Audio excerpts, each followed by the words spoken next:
O presidente Lula amplia cada vez mais o leque de consultas sobre a reforma ministerial. Aliados indicam que os presidentes da Câmara, Hugo Motta, e do Senado, Davi Alcolumbre, também vão participar dessas negociações. Repórter André Neri de volta aqui ao Jornal Jovem Pan e conta se Motta e Alcolumbre já foram informados dessa intenção do presidente Lula. André.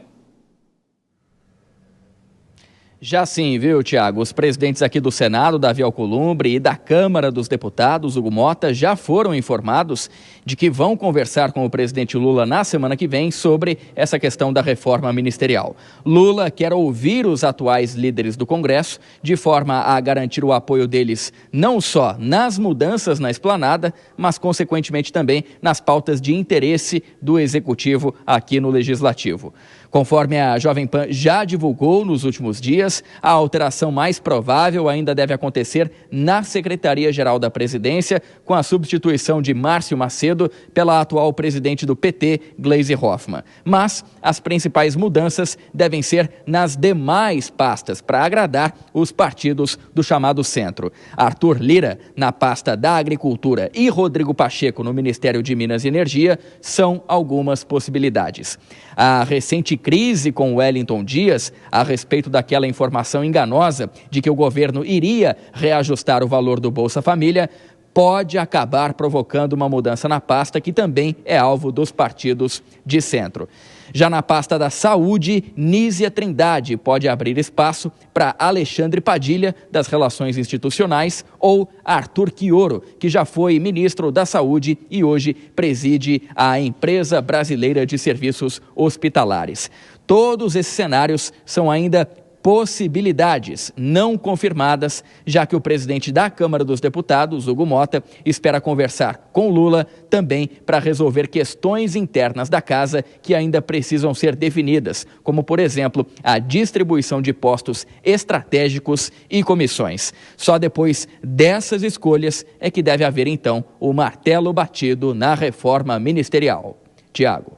Até lá a gente continua acompanhando a repercussão e também os bastidores disso. André Neri de Brasília, vou chamar a Dora Kramer e, claro, Cristiano Vilela. O Dora, até que ponto isso é inédito? Ou seja, um presidente colocar os comandantes da Câmara e do Senado nesse debate. Isso é inédito ou você se lembra de algum momento em que essa discussão teve a participação de políticos do Congresso?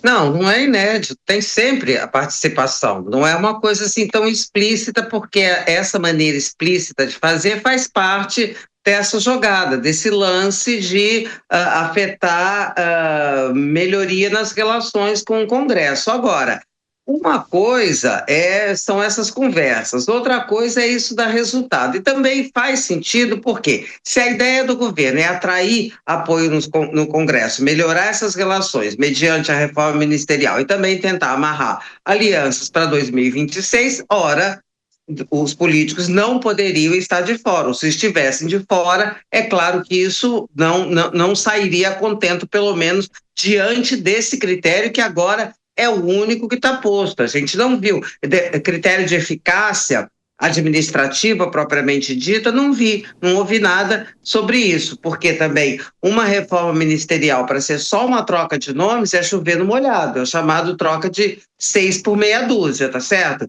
Então, também uma conversa, intermediação, interlocução com os presidentes da Câmara e do Senado não asseguram de imediato, não tem um reflexo imediato ou automático sobre como as bancadas vão se comportar, porque como isso visa 2026, ora, os interesses de 2026 lá dentro das casas, Câmara e o Senado, também estão em conflito. Então a coisa não é tão simples assim. Não é chamar para conversar. Chama para conversar para dizer, olha, estamos aqui inaugurando um novo tempo. A questão é, na realidade, como é que se esse novo tempo realmente vai ser novo ou se é mais do mesmo.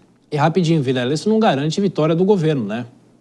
Não garante, até porque tem algumas trocas que estão sendo colocadas que são trocar mais do mesmo, né? Então, quando se fala, por exemplo, em trocar o ministro-chefe da Secretaria-Geral da Presidência, Márcio Macedo, pela presidente do PT, Gleisi Hoffmann, estamos falando de uma troca de dentro do mesmo grupo político, de dentro do mesmo partido político. Uma troca na saúde também, trazendo um ex-ministro ligado ao PT, também não amplia o leque que, em tese, deveria ser o norte dessa reforma ministerial por parte do governo. Então, eu vejo que ainda falta amadurecimento com relação a nomes, mas com relação à linha que deva ser adotada.